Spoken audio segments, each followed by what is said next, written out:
we make weapons, right? Yeah. Like, I'm a fix and flip guy. I do real estate, so this is what I do. This is what you do, yeah. And I'm going to figure it out. So that's kind of how I look at it. You're listening to the AZREIA Show. If you're looking for quality real estate investing information that you can trust, you've found it. Stay tuned and join the tens of thousands of members that have already benefited from AZREIA, your home for education, market information, support, and networking opportunities that will advance your real estate investing career. Hello, great state of Arizona. It's Marcus Maloney once again with Mike Delpreet, and this is the AZREIA Show. And today we have Brian Kingdeski, who is a fix and flipper who's done over 2,000 deals right here in the Valley. And we're going to talk to Brian about how he's navigating, the real estate industry right now and exactly who he is. But before we do that, we always got to ask our executive director, Mike, how are you doing? Wonderful, man. Where's your energy today, Marcus? It's going to come. It's going to come, Stumbled a little bit there, man. I wasn't used to that part. So we're good. We're good. It's coming. It's coming. Yep. So with that being said, right, the energy is here. We're ready to get rocking and rolling. So Brian, man, welcome to the show. How you doing? I'm doing all right, man. Thank you so much for having me, guys. So I'm excited about today, and hopefully we can get in some good stuff. Oh, we will. Okay. Perfect.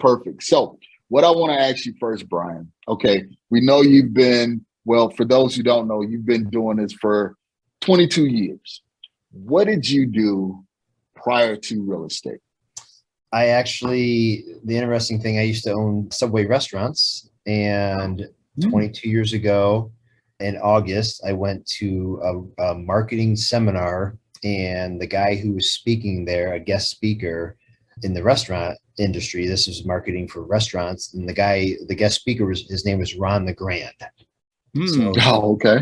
He's an old grinder, but he was such a good salesman. I bought his kit and for $1,500, and I actually was one of those guys that actually did, opened it up and read it and implemented it, and that's how I got started doing lease options and all that crazy creative stuff back in the day. So we didn't have the money to get crazy with it. So that's just how I started and learned. Wow. Yeah. On the Grand, he's still out there. He was old back then, so he still looked the same. It's like crazy. That's funny. 22 years ago. All right, 2000 Y2K. If that rings a bell. Yeah, right. Love it. So the Subways though, man, so did you just jump out of Subway, or did you kind of it was a smooth transition? How did that all play out? So, I had the Subways, and I grew them up. I had 6 at one time, and I was still doing the real estate. And then, basically the real estate, didn't have employees, didn't have all the problems. I love the restaurant business. I love cooking and eating and all that stuff. So, but it was a really interesting time at Subway. It's when Jared came out and all the sauces, and it blew up. And then it just got crazy here in Arizona. I mean, I bought a store in Phoenix, 32nd and Thunderbird, and then they opened one up a mile away and said, hey, you got to take this, or, we're giving it to somebody else. So just a lot of problems, and, you got theft, I got robbed all the time. And so it was crazy, and I stood into it as long as I could. But then, real estate was just a lot easier, kind of bought my time back and stuff like that. So I eventually sold them all. I think I sold the last one in 2006 and just, concentrated more on real estate. Awesome. Okay. Pretty crazy. Got me thinking 32nd and Thunderbird. That was the one by Safeway, right? Yes. Yeah. I had, right. So when they sell them to you, this is a funny story. So when they sell them to you, you don't know who's going to stay, what employees, right? So I go there, open the store. I've got no employees except for one lady who's 83 years old. Her name was Rose, and she worked during the day at Safeway in the bakery, and then she'd come and work at my place at night. Wow. Working. So she was a grinder, awesome lady. She's passed now, but oh man, but yeah, it was crazy times back then. So Brian, being an entrepreneur, and you kind of spoke about the differences between running a restaurant and real estate, where with the restaurant you had employees, everything like that, you was getting robbed. Yeah. With real estate, you don't. I'm gonna take you back just a little bit. Why Subway? Why did you even get into the restaurant business? You know, I met a friend who was doing it, and this was like pre-Jared, so you could buy stores pretty cheap. Like, you know, now you can't even buy a new one. You have to buy an old one. It's just hard to get in. And but at the time, you know, I was able to get in and get a restaurant. And I just, you know, I played baseball in college, and then I bartended as well. And I was with this awesome restaurant called J. Alexander's, and kind of just grew through their ranks a little bit. And so, you know, food and restaurants was kind of always on my radar. And then obviously, you know, as an entrepreneur, you want to work for yourself. And that was just something that I thought was the path to go. So, okay. Yeah, you know, when you buy a franchise, you end up buying a job. So as an entrepreneur, you want to always try to fire yourself. And, you know, it's just harder to do that in that path. So yeah, I just took did it for a while, and that's it. All right. What skill sets did you learn from the franchise model that are helping you in your real estate investing business?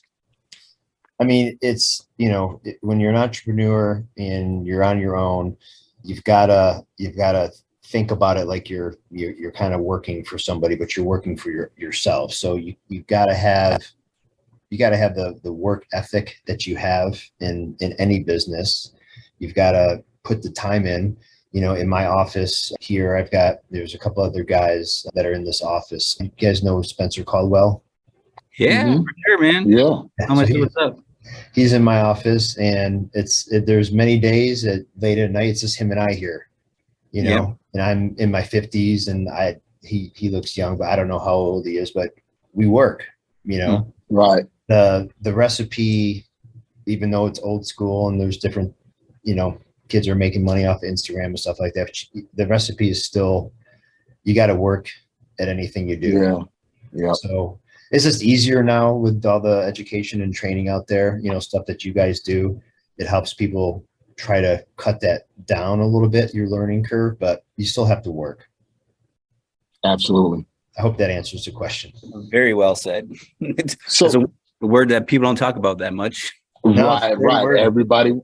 Everybody want to do it without any work, without any sweat from their brow.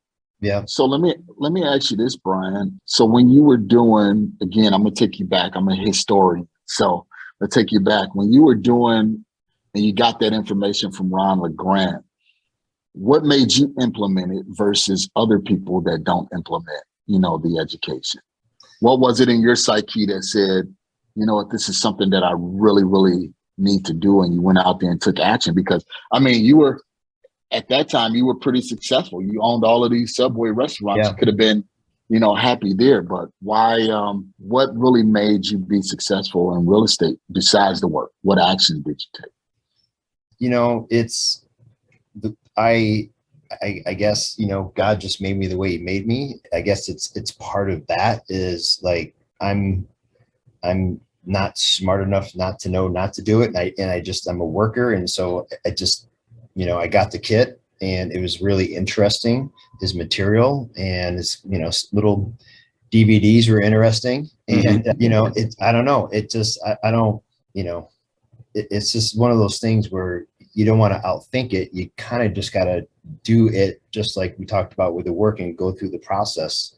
You know, somebody said, I'm sure you guys heard it, you got to put in 10,000 hours in anything you do to become an expert. And I did that. I wasn't really good at school. I never, you know, in college, I graduated, but I don't know how. I did it just so I can keep my, you know, athletic scholarship. But afterwards, I found something I liked, and I just literally, you know, educated myself. And back in the day, you'd get those DVDs, you put them in your car or the cassette, and you listen to it while you're driving. And that's all I did. I listened to it, said what it said to do, you know, go out and knock on doors, go out and buy bandit signs and put bandit signs out. You guys remember all that? Yeah. you know? And so I just did what he said, and then I get calls and then just go through the process and try to learn. It's like you can't shortcut a lot of things in life. It's just like with real estate, you have to go through it. You can't hire someone for it. You got to kind of do it yourself, and then you can hire. So True. I hope that answers your question, Marcus. But absolutely, man, you're making it sound so easy.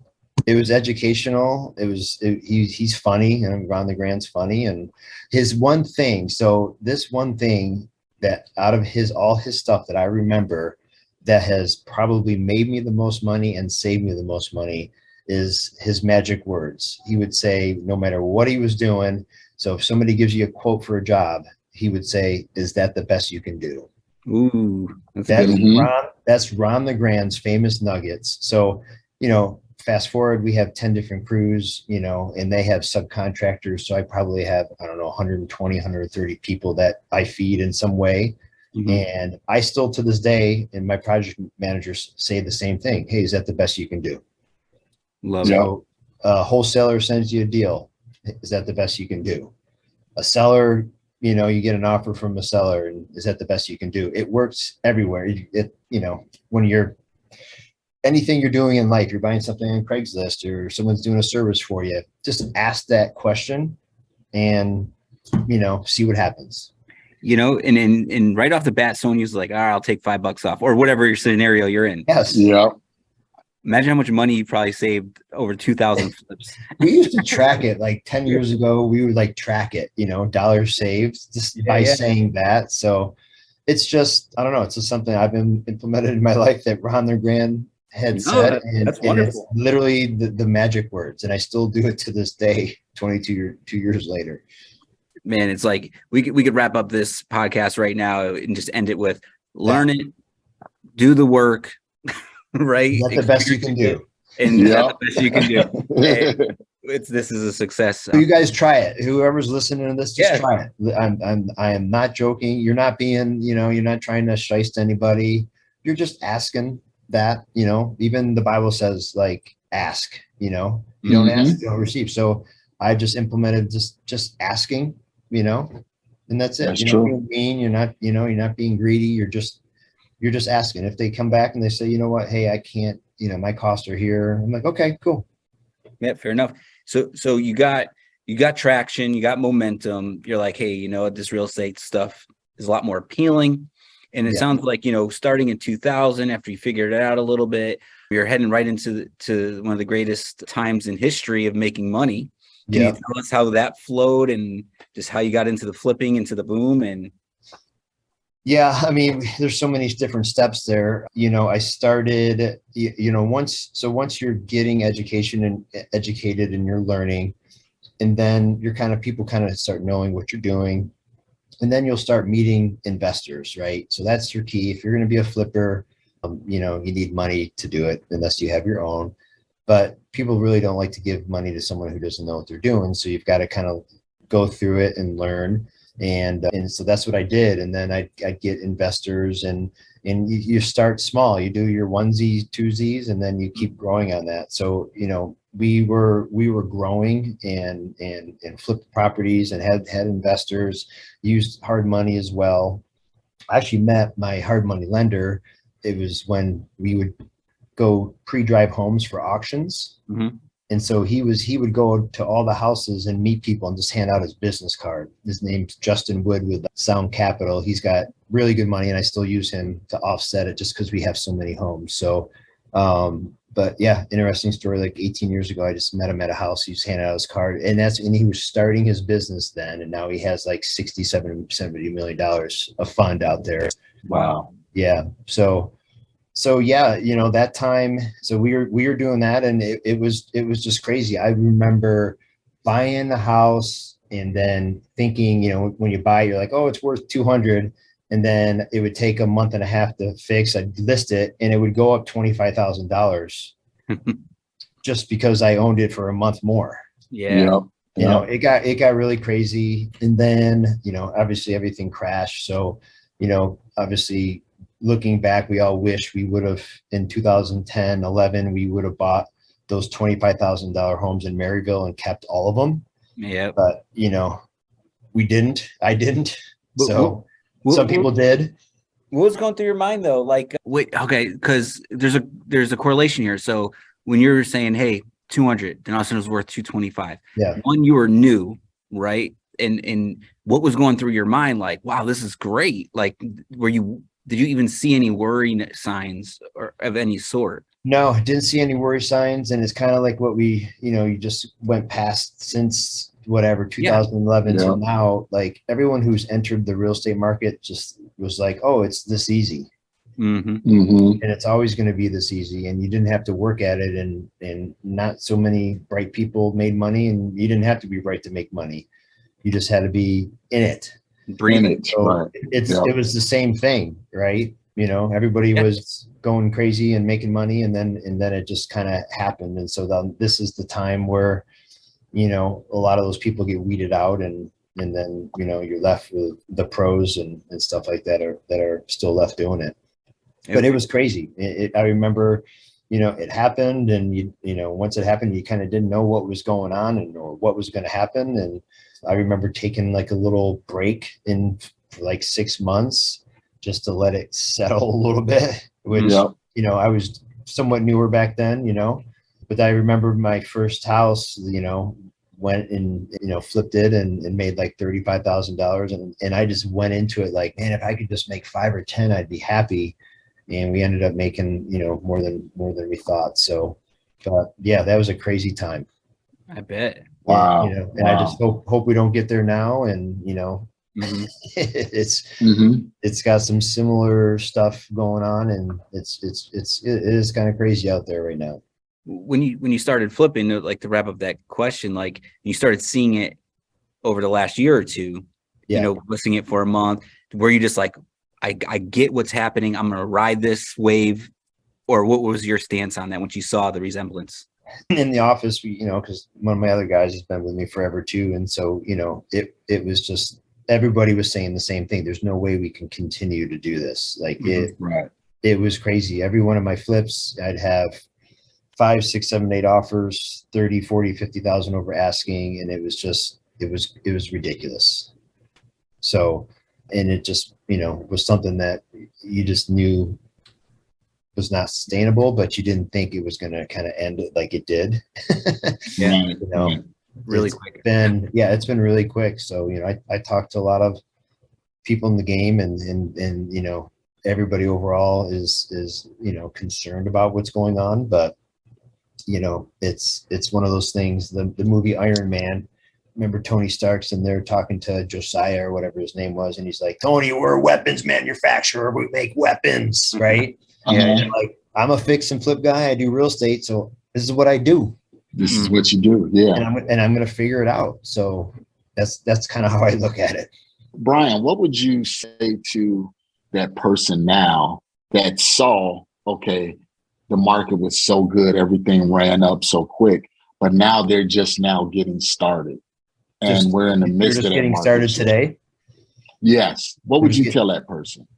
I would tell them to make sure they're, if it's their side gig or their real gig, they just got to get educated, and at the same time, find the right coach or mentor that can help you out. So be around somebody.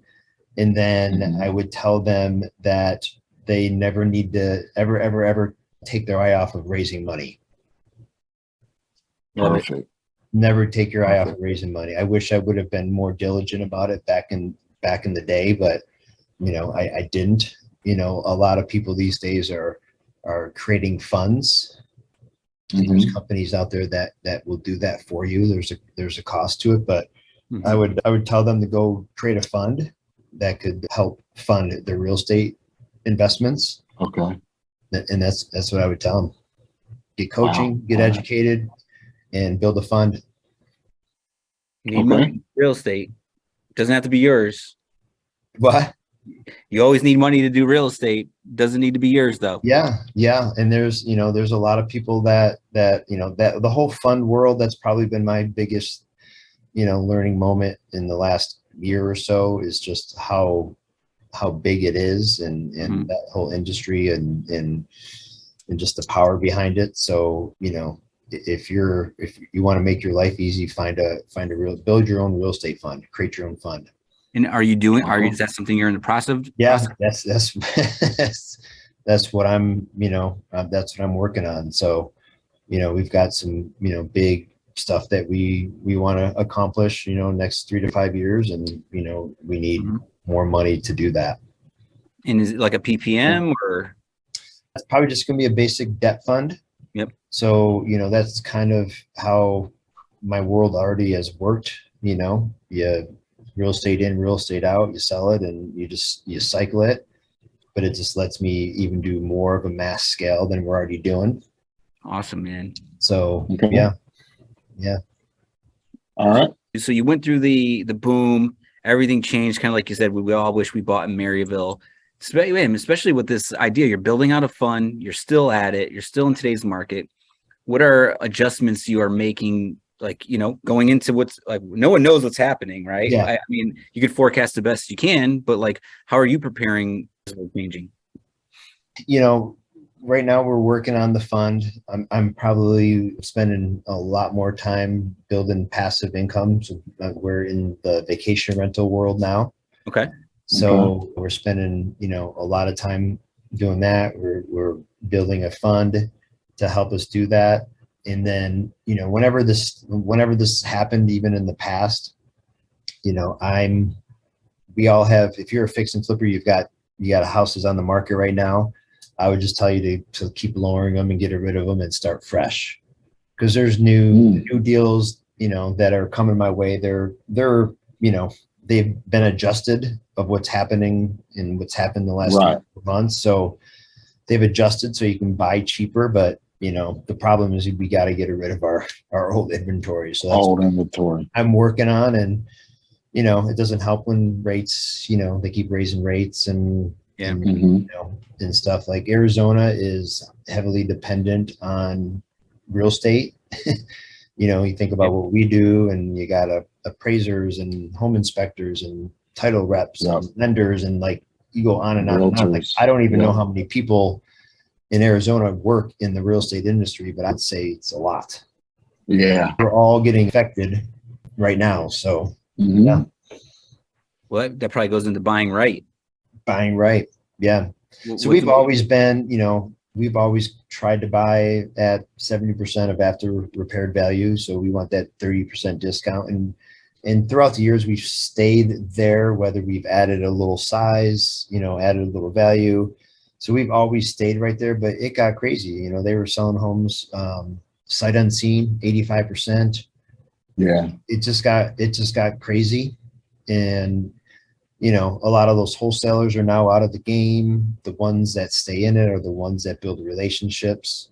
That's the key that I would tell someone. That's probably the fourth key is, build relationships in this business and stick to them. I always tell wholesalers, you don't need 20,000 people on your list. You need 5 guys that buy houses. Yeah.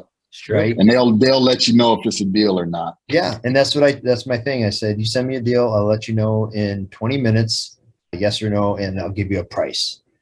And so I still do that. I've always done that. And then if they don't like my price, I say, okay, go shop it. And then sometimes they come back and say, okay, come back. We'll take it. So my job is buying houses. So my job is to give offers and give prices. And I just got to do it based on what's going to fit our model. And that's all I can do. So we look at, 500 or 50 to 100 houses a day by email and text and all that stuff. And we just pick the ones we like. And just shoot offers. Yeah. Offers are, very important part of our day. Yeah. Yeah. Right. Yeah, they are. You don't get a deal. So what about going into like the flips, man? Like, so are you doing anything going forward? Are you guys doing anything more creative with your flips to get them sold? Maybe staging them special, what kind of real estate agent do you suggest investors use? Like, what do you look for in, flipping these houses after we reset? Well, yeah, if you're going to be flipping, you gotta, kind of budget your costs, a little bit better these days. And then the thing, if you're going to want to buy a house and you get a deal emailed to your text from, that everyone else is getting. So everything you have to do is quick. And that's where I go back and say, going through the motions and learning and educating yourself, and going out to look at every house at first and to get a feel, even if you're not going to get it, this all factors in to you being able to make a quick decision, because you have to be the quickest in town. That's how I've gotten many deals, is being quick. So, but then the know things that everything costs more. So you've got to stick to your budget. But we've always done pretty much full guts. I've never really been into the lipstick thing, just because it's hard to where you end and begin on. Right. It never looks right. Yeah. So, we're taking everything out and putting everything back. And then sometimes we enclose whatever, this and that, and make it, or the wall that's always in between the kitchen, that always comes out. So we kind of do light staging. So now we're getting back into that, because back when things were crazy, you didn't have to. So we'll just do kitchen, bathrooms, some paintings on the wall, air fresheners, and that's it. And then I'm an agent as well, so we just list them ourselves. And, we offer 3% to the buyer's agent, and that's it. So is it safe to say, Brian, and I'm just assuming, that a lot of your deals are coming directly from relationships? Yep. Okay. Yep. That's what I sort of figured, just gauging from this conversation. Yeah. So I've done, and it's the whole thing. You got to kind of do what you're good at, and you got to know what you're good at, and you got to kind of stick in your lane. So we used to have the whole machine where we did the texting, the calling, every marketing you can imagine. And that was just literally, to me, we got deals, but you're spending so much money, so much time, because Arizona and California are the capitals of this. So they're like, everyone's doing it. Mm-hmm. So you've got, I don't know, 2,000 wholesalers. You guys probably know, how many wholesalers do we have in Arizona, or did we have in March? Yeah, that's the question. And not to mention the virtual people, like people in other states trying to deals. Yeah. I get texts all the time from like, you want to buy a Texas, North Carolina house? I'm like, no, I don't live there. Right. Yeah, me too. So I don't know. Yeah. So, man, I don't know where all these people came from. So now, I started off buying from wholesalers, buying at auction. Then I started trying to do my own, and I just was never good at the follow-up, like the follow-up. That's what that game is. So if you've got that personality, or you're smart with tech, you can, streamline it, then do it. I just was never good at it. So I went back probably, I don't know, 2.5 years ago. I stopped all marketing, and I went back to my wholesale guys and bought directly from them. I never stopped buying from them. I just stopped that. And so because there's plenty of deals out there, you just gotta, same in when you're buying at auction, you always looked for that one that had that opportunity to add a little bit square foot, do some value add. That's how you always make your money in what we do, by just adding a little something extra. So if you paid a little bit more, you can have that buffer, because it's whatever, 300-400 square feet bigger. So, but yeah, that's tough. And the guys that are doing wholesaling and spending money on marketing, they know the pay-per-click and everything that everyone's doing now. It kind of changes, but then it all goes back to, they're doing mailers and relationships with agents. Like there's tons of ways to get deals, but when I wanted to get them in mass scale, I had to get them sent to me way more than what I was getting them. And I didn't mind giving somebody 10, 15,000 in order for them to get that deal, as long as I still made money. Of course. Right. Because you'll end up spending that in marketing anyway to get that deal. Oh yeah. Talking to sellers. I've done it though, man. I've done it. I've sat at, sellers' houses and talked to them, and, in the stinkiest, nastiest houses you've ever seen. I went through it all and did it, So. All right. Well, let's Brian, Mike, let's take a brief break, hear a word from our sponsors. And when we come back, I want to talk about kind of your team, Brian, because in order for you to do 2,000 houses, you're not doing them by yourself. So we want to talk somewhere around that team building. Okay. Are your real estate dreams on hold? With work, kids, everything else going on, time is limited. Most days you feel like the world's on your shoulders. You might even say to yourself, if I just had someone to lean on and push me in the right direction, I know things would happen quicker. Well, then you need to check out the Deal Finders Club, a community of investors eager to close more deals, sign more contracts, and just get ahead in life. The DFC provides weekly coaching, thriving online community, and all the education you need to be confident. DFC is your fastest path to closing more deals. To learn more, head over to azdfc.com. That's azdfc.com. All right, guys, we are back with our executive director, Mike Del Preet, and Brian Kingdeski, who's a You're fix and doing flipper, awesome right? with that name. You're killing it. You're killing All it. right, Is he good. good killing it or is he killing it? Oh, he's hitting it. All right. He's hitting it. All Yeah. right, good. So, Brian, right before we left, we were talking about, asking you about your team because you can't do all of this alone. And I know sometimes being a solopreneur, you figure, okay, well, I can do this. I can save money. I can cut costs by doing it myself. Tell us, how did you build your team? What does your team look like?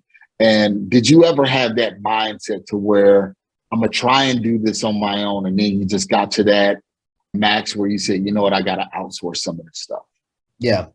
So, because I started from just the ground up, I was the guy that was going to Home Depot and bringing all the materials to the house for the guys every day, and I started off with one house. And so I did that for a while until it got too much. And then, we basically, so the contractors that I use, they don't work for me. I just 1099, 1099 guys. So that was, I'm able to, just use many different crews to help meet the needs that we have. So, we kind of changed things a while back where, you had a contractor come in and they would bid a house and they would bid the whole job. And Right. so then we changed a while back to where my guys just bid labor only. And then we sub a lot of stuff out, because what I found was happening was when they did everything, they were making money off of everything. And they were taking way too long. So now we have, 2 or 3 AC companies. We have granite guys, some separate plumbers for bigger things, roofing guys we have.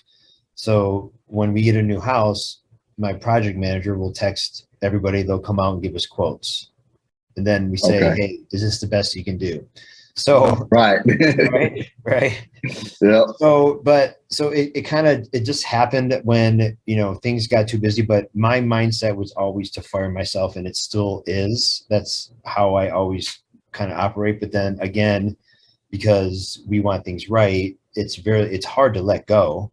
But you gotta let go. And then there's still things like the things that I still hold on to is I want to see the house we're buying, mainly to protect some of my investors and myself. And then the initial meeting with the contractor and my project managers of what we're going to do, I'm always there.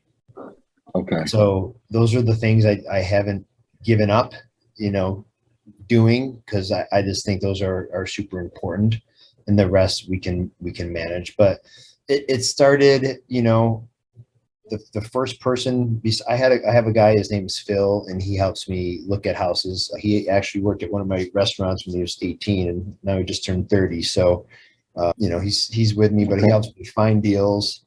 He does a bunch of different things, and he's a commission-based guy. And then I have a gal by the name of Mindy. She's my transaction coordinator. And then I have 2 project managers. The first one we hired was my son. And so he does that. And then we just started, we just kept growing. And so we needed another project manager. I got another guy named Ricardo, and he's awesome. So those are the main team for the fix and flip business. And then for the vacation rental business, my partner Gina and I kind of run that one. And that's a whole nother beast. I don't know if you guys want to even get into that, but the process is similar, but once you get them, stage them and get them ready, that's a whole nother beast. But so that's kind of the team we have now. But again, like I said, we have, I don't know, 120, 130 people that we feed and their families. But a lot of them, they're all 1099. And, the guys that aren't my main contractors, like I'll let other people, if they want to quote for a roof or, whatever, I'll give up some of those guys so they can give, if you have a house, you need a new roof, I'll give you my guy's number and you can call them and get a quote. So love it. So 120 people or so, give or take, how do you keep that? What's one of your tips of, people come and go, right? Life happens, but how do you keep a strong team like that? So, my main contractors, all of them have been with me for a very long time. Mm-hmm. My one guy's, probably he was right a couple years after I started. So he's probably been with me for 20 years, Manny. Mm-hmm. And I've always just kept Manny busy. Yeah. You keep him busy. So whenever Manny needs a new house, and, it's each one of these guys is like a relationship, really, because you've got to know what they can handle. And everyone wants to be coddled and talked to different. Some, require a lot of attention and some, don't. So you got to manage personalities. But so Manny, he was one of my first guys, and then he has a team that does a couple houses, so he manages those, and my guys are dealing directly with him and bringing him materials and stuff. So, but yeah, we have like 10 different crews that have their own people, and then we have the subs that are around them that we send over there for the AC, the roof, the garage door guy, granite guy, a lot of different guys, pool guy that we have, landscapers, those are all the guys that we kind of built our own team so we can try to speed things up and get them done quicker, because you're paying interest and you just want to get in and out as fast as you can. Got it. So my project manager there, they're both there trying to speed things up. They order materials and drop ship them to the house. And, again, to try to keep the guys in the house working and speed things up. So, but it's our business, if you want to get into real estate or you're new, know that it's not like an exact science. Like you're a problem solver. Like all I do all day long is deal with problems. Some are good, some are bad. So you got to have thick skin, and you're dealing with problems and moving on to the next. Yeah. You guys done it. It's like, it's never smooth. It hardly ever, Yeah. Yep. But I know you're striking a chord with me here, Brian, because on my way in, man, it was just problem after problem. It was like each phone call, I was like, phone just don't ring for a minute. That way I can think on how to figure out one problem before the next one, came in. So and we all have those days, and it's there's days like that where it's just like, whoa. Mm-hmm. So yep. But again, so Brian, it's tough. Yep. So you will be at our next monthly meeting, which is October 10th in Scottsdale at venue 8600. Yes. So Mike, you want to share some content, some instructions for everybody? Yes, as everyone knows, our monthly update is the main event for the month. All the members come out. We have our trade show, all our vendors, property managers, hard money lenders, contractors, you name it, everyone's there. We do the market update. Tina Tambor will be here this month as well, giving us our market update. And then we're going to lead into the panelists. So I handpicked 4 people, 4 professionals and experts at what they do. Surviving the transition is kind of the name I put around it. A lot of changes going on in the market. Formulas are changing, problems are changing, buyers are changing, numbers are changing. So I wanted to bring in people that are actually doing the business every single day during this. So Brian was one of those. He was highly referred from Steve Trang. Steve Trang will also be there. Andrew from People's Mortgage will be there. He's doing all the investor loan products. Brian, Andrew, Steve, and Zachary Keeps, who does tons of rental properties. So we have a bunch of different flavors. Steve on the wholesale side, Brian on the flip, Zach on the rentals, and Andrew on the money. So yeah, October 10th, panelist, probably start around 7:30 at night.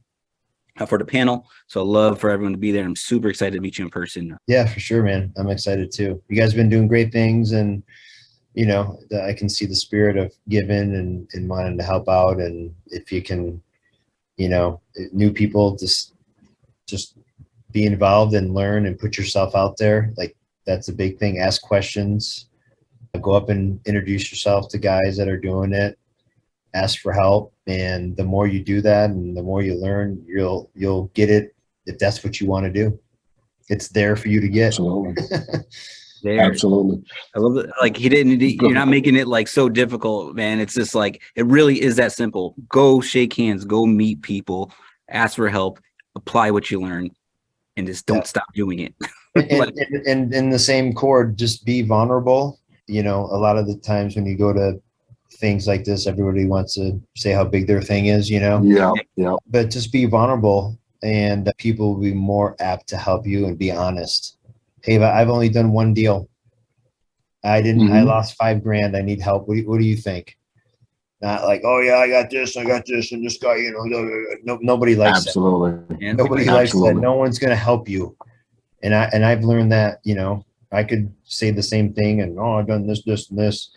Nobody cares, you know, and people will help you when you're honest and vulnerable and share your mistakes and just be open. That's what people are there for, to help you out.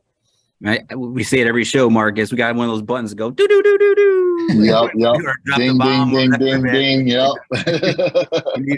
we need one of those for that, man. So Brian, man, I really appreciate you, and I thank you because you have a wonderful spirit about you. You know, you can tell that you're a giver. You can tell that you're a humble and meek person, but at the same time, you're a savvy business individual, because a lot of people have the false perception that in order for you to be successful at business, it's cutthroat, and it's not necessarily cutthroat. You know, when you have the right spirit about yourself, you know, people will bring things to you. God will bring things to you. And I can definitely tell, you know, just by what I'm seeing and connecting with you here on this podcast. So, man, I really appreciate it. Thank you. Well, thank you for those words. And, you know, that's also, you know, God beat me up a little bit and making me humble. So you got to go through your good and your bad to be that way. But I appreciate you pointing that out. So thank you. Awesome, man. Thank you. So speaking of bringing things, how do people bring you deals, bring you money, whatever it is? You know what? I'll just give you my cell phone. You can just text me. You know, do you guys notice the new thing now is, hey, are you still buying? Or is this, you know, are you a buyer? And I'm like, just text me the deal. Text me the address. Text me the photos and how much you want. And I will tell you, okay? Yep. But they play like this game, like someone's teaching them to do this. I don't know who is. I want to Steve Trang, it better not be you. Yeah. Right. Yeah. So just text me the deal. Like, question when I'm sure when you guys are looking at deals, you want the address, you want photos. When is the close or escrow date? Is there any access? And is it vacant at closing? Like, that's what I want to know. And I will tell you, if I'm at my desk, I'll tell you in 5 minutes, but I always say, give me 20 minutes. So text me. It's 480-206-8482. 480-206-8482. That's the easiest way. Send me deals, send me money. I'll put it in, you know, we invest it. So I'm joking, but for those who have money that want to invest, you know, we always go through title, promissory notes, deeds of trust. You'll never give me money. I'll never give you money. It goes through title. It's in and out as we cycle through the homes, and we always need more money. So if somebody's on the call and they have money and they want to do that, you can text me as well. Love it, man. Okay. All right. Well, you guys know how to get in touch with Brian, especially you wholesalers that need to move some deals. Make sure they're deals, please. Let's make sure they're deals. He already gave you his criteria. He's looking at 70% ARV. Don't send over 95%, 98% saying this is a deal. So how about a new rule we create in the real estate industry? You can't wholesale a deal unless you flip the deal. Ooh, I like that. Right? I like that. Now we have less competition. Can you call the police and implement that, Mike? I wish I had that power. That's good. That's what you do. You make them do a deal, and then they'll know not to send me that dumb stuff. Yeah, when your money's on the line, man, you think totally different, man. Oh yeah, back in the day, you know, because there's you guys know all the big ones. And then I remember I was just bored and just ornery, and he sent me a deal. I'm like, dude, I'm gonna make $3,000 on that deal. He's like, what are you talking about? It's a great deal. And I put it in my calculator, texted it to him. I'm like, I'm gonna make $3,000. Why would I do that deal? Exactly. Right? Exactly. So, anyways, do a deal, then you can wholesale. Love it. I'm sorry. I'm just preaching. Sorry to interrupt. All right, guys. So remember, October 10th, venue 8600 in Scottsdale. Brian will be there. Make sure you come ready to give and make sure you come ready to receive, because there's going to be a lot of information that's going to be available to you there. So Brian, Mike, thank you as always. Thank you guys for providing great content. And we will see you on the next episode of the AZREIA Show. Okay. Thanks, guys. Thank you, man. Thanks for listening to the AZREIA Show with your hosts, Marcus Maloney and Mike Delpreet. We hope you enjoyed this episode. If you found this information valuable, head over to AZREIA.org and learn more about our community.